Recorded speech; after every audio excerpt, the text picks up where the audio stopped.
ശ്രീ നിജേഷ് അരവിന്ദ്, നോക്കൂ, ഒരറ്റത്ത് സർക്കാർ, കൃത്യമായി പറഞ്ഞാൽ ദേവസ്വം ബോർഡ്, ആ ദേവസ്വം ബോർഡ് ശബരിമലയുടെ അന്തസ്സുയർത്തി അതിൻ്റെ വികസനം ലക്ഷ്യമാക്കി അതിൻ്റെ യശസ് കൂടുതലായി വർദ്ധിക്കുന്ന തരത്തിൽ എന്ന ഉദ്ദേശത്തോടു കൂടി വളരെ ശബരിമലയുടെ വികസനം മുന്നിട്ട് ഒരു ആഗോള അയ്യപ്പ സംഗമം നടത്തുന്നു. അതിനെ രാഷ്ട്രീയമായി കോൺഗ്രസ്സൊക്കെ കണ്ട് ബഹിഷ്കരിക്കുന്ന ഘട്ടമൊക്കെ നമ്മൾ കണ്ടു, അതവിടെ നിൽക്കട്ടെ. പക്ഷേ അതിന് ബദലെന്നോണം പന്തളത്ത് സംഘപരിവാർ നടത്തിയ സംഗമം, അവിടെയാണ് ഈ പ്രശ്നങ്ങൾ അതിൻ്റെ യഥാർത്ഥ ഗുട്ടൻസോടുകൂടി തെളിയുന്നത്. അവിടെയാണ് ആ ഒരു സന്യാസി പറഞ്ഞ കാര്യങ്ങൾ. അത് പന്തളം കൊട്ടാരം, അതായത് അയ്യപ്പൻ്റെ പിതൃസ്ഥാനീയരെ എത്ര കണ്ട് വിഷമിപ്പിച്ചു എന്നതാണ് പ്രദീപ് വർമ്മ പറഞ്ഞത്. അദ്ദേഹം കോടതിയിൽ പോയിട്ടുമുണ്ട്, കേസുമായി സമീപിച്ചിട്ടുമുണ്ട്, നിയമപരമായി നീങ്ങിയിട്ടുമുണ്ട്. ഇങ്ങനെയൊക്കെയുള്ളൊരു പശ്ചാത്തലത്തിലാണ് NSSും SNDPയും KPMSും ഒക്കെ രംഗത്തെത്തി ഈ സർക്കാരിൻ്റെ, അതായത് ദേവസ്വം ബോർഡ് നടത്തിയ ആഗോള അയ്യപ്പ സംഗമത്തെ പിന്തുണച്ച് അതിൻ്റെ ആശയത്തോടൊപ്പം നിൽക്കുന്നതിലേക്ക് നയിക്കപ്പെടുന്നത്. അതിൽ ഉള്ളുറഞ്ഞിരിക്കുന്ന ഒരു മതേതരത്വത്തിൻ്റെ രാഷ്ട്രീയമുണ്ട്. അത് കോൺഗ്രസ് കാണുന്നുണ്ടോ? പിണറായി വിജയനും മന്ത്രിസഭയും മുന്നോട്ട് വെച്ച രാഷ്ട്രീയത്തെ കോൺഗ്രസ് വളരെ വ്യക്തമായിട്ട് കാണുന്നുണ്ട്. ഇപ്പൊ സംഘപരിവാറിന് ഒരു ആയുധം എടുത്തു കൊടുത്തത് കേരളത്തിലെ CPM മന്ത്രിസഭയാണ് എന്ന് പറയാതിരിക്കാൻ നിർവാഹമില്ല. ഇങ്ങനൊരു അവസരം ഉണ്ടാക്കി കൊടുത്തത് CPM ആണ്. എന്തിനാണ് ഇങ്ങനെ ഒരു അവസരം ഉണ്ടാക്കി കൊടുത്തത്?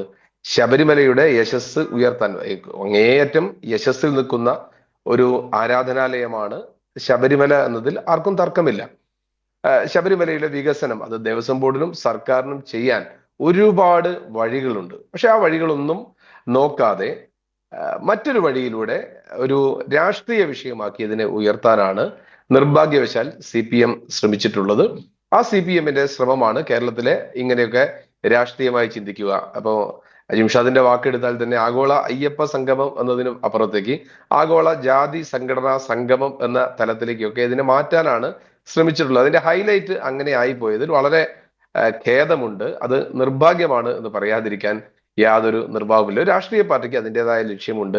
നേരത്തെയൊക്കെ കമ്മ്യൂണിസ്റ്റ് പാർട്ടിക്ക് ഉണ്ടായിരുന്ന ചില ലക്ഷ്യം, ജാതി മതത്തിനൊക്കെ അപ്പുറത്ത് നിന്ന് പ്രവർത്തിച്ച ഒരു കമ്മ്യൂണിസ്റ്റ് പാർട്ടി ശരണം വിളിക്കുന്ന ഒരു കമ്മ്യൂണിസ്റ്റ് പാർട്ടിയായി മാറുന്നു. 2 ദിവസമായി ചാനൽ ചർച്ചകളിലൊന്നും ഈ ആഗോള അയ്യപ്പ സംഗമത്തെ കുറിച്ച് താങ്കൾ പറഞ്ഞല്ലോ. ദേവസ്വം ബോർഡ് സംഘടിപ്പിച്ച സർക്കാരിൻ്റെ ആഗോള അയ്യപ്പ സംഗമത്തിൽ എവിടെയാണ് രാഷ്ട്രീയവും ജാതിയും ഒക്കെ പറഞ്ഞത്? അപ്പുറത്ത് നടന്ന, പന്തളത്ത് നടന്ന സംഘപരിവാറിന്റെ സംഗമം കോൺഗ്രസ് കണ്ടില്ലേ നിജേഷ്? കോൺഗ്രസിന്റെ മീഡിയ പാനലിസ്റ്റ് അനൂപ് കൊടുത്ത കേസാണല്ലോ ഇപ്പൊ എടുത്തിരിക്കുന്നത്. ഞങ്ങൾ അതിൽ വന്നിരിക്കുന്ന ആ സന്യാസി എന്ന് പേര് പറയുന്ന ഒരാളുടെ വർഗീയ പ്രചരണത്തിന് ഏറ്റവും ആദ്യം പരാതി കൊടുത്തതും കേസെടുത്തതും കോൺഗ്രസിന്റേതാണ്. ഞങ്ങൾ അയ്യപ്പ സംഗമത്തിന്റെ ന്യായീകരിക്കാനുമില്ല. അല്ല, ഞങ്ങൾ കൊടുത്ത കേസാണ്. അത് ആര് കൊടുത്തതുള്ളതല്ല, കോൺഗ്രസിന്റെ മീഡിയ പാനലിസ്റ്റ് അനൂപ് കൊടുത്ത കേസാണ്. ഈ ആഗോള അയ്യപ്പ സംഗമത്തിൽ എന്താണ് രാഷ്ട്രീയം വന്നത്? രാഷ്ട്രീയമാണോ നിങ്ങൾക്ക്? അല്ല കണ്ണടച്ച് ഇരുട്ടാക്കല്ലേ ശ്രീ അജിംഷാദെ. അതില് കഴിഞ്ഞ 2 ദിവസമായി ഇതുമായി ബന്ധപ്പെട്ട ചർച്ചയിലേക്ക് CPM പ്രതിനിധികളെ അയക്കുന്നില്ല.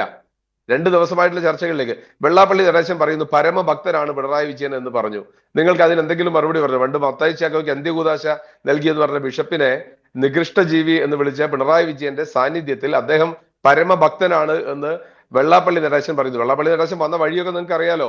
ഒറ്റയ്ക്ക് കയറി വന്നതല്ല. മുഖ്യമന്ത്രിയുടെ 1ാം നമ്പർ കാറിനകത്ത് അതിഥിയായി വന്ന് അവിടെ വന്ന് പ്രസംഗിച്ചാണ്. കഴിഞ്ഞ 6 മാസക്കാലമായി സാക്ഷാൽ വെള്ളാപ്പള്ളി നടേശൻ കേരള സമൂഹത്തിലേക്ക് ആരാണ് ഇവിടെ ഇപ്പോൾ രാഷ്ട്രീയം കാണുന്ന? ആരാണ് ഈ രാഷ്ട്രീയത്തിന്റെ ദുഷ്ടലാക്കിനെ ആരാണ് ഇപ്പോൾ? നിജേഷ് അരവിന്ദ് കോൺഗ്രസുമാണ്. കാരണം KPMS ഉണ്ട്, NSS ഉണ്ട്, SNDP ഉണ്ട്. അങ്ങനെ സാമുദായിക സംഘടനകളൊക്കെ അവർക്ക് വിശ്വാസമുണ്ട്.